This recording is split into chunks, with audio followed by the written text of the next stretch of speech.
Tukkuguda మున్సిపాలిటీలోని ECT నుంచి Tukkuguda bus stand వరకు drugs కు వ్యతిరేకంగా ర్యాలీ తీశారు. యువత డ్రగ్స్ రహిత సమాజంగా తీర్చిదిద్దడానికి నిరంతరం కృషి చేయాలన్నారు రాచకొండ కమిషనర్ తరుణ్ జోషి. ఎవరైనా డ్రగ్స్ సేవించినా అమ్మినా పోలీసులకు సమాచారం ఇవ్వాలన్నారు.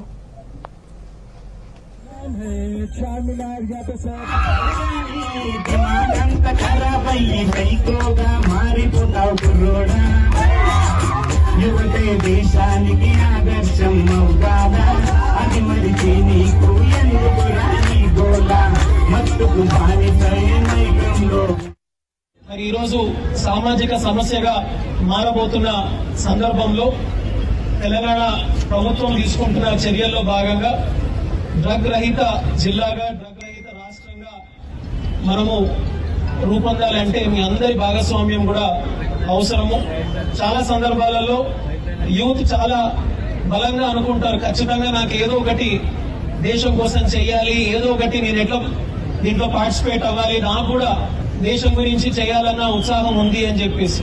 మీ ఏజ్ లో దేశం కోసం ఏదైనా చేయగలుగుతారు అంటే ఖచ్చితంగా అది చేయగలిగింది ఈ యాంటీ డ్రగ్ క్యాంపెయిన్ లో భాగస్వాములు అవ్వడం ద్వారా దేశం కోసం సేవ చేసిన వాళ్ళు అవుతారు, ఈ దేశాన్ని కాపాడిన వాళ్ళు అవుతారు.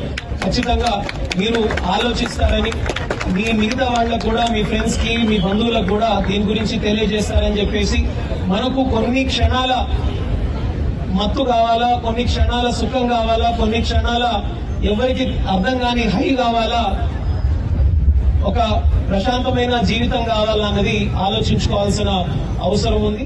Career is there. అందరికీ తెలుసు ఇది చాలా అడ్వర్స్ ఎఫెక్ట్స్ ఉన్నాయి డ్రగ్స్ కి. It will have impact on your health, it can have impact on your mental well-being, it will have impact on your families also and on your career. So all of you are brilliant students, all of you are very intelligent, studying in different colleges, have a long life, and you will be bringing laurels to the country. Now being here, when I see the college students and when I see them visit them, then only I understand, yes, India is really a young country. Everywhere we see the youth is there, so you are the ones who are going to take the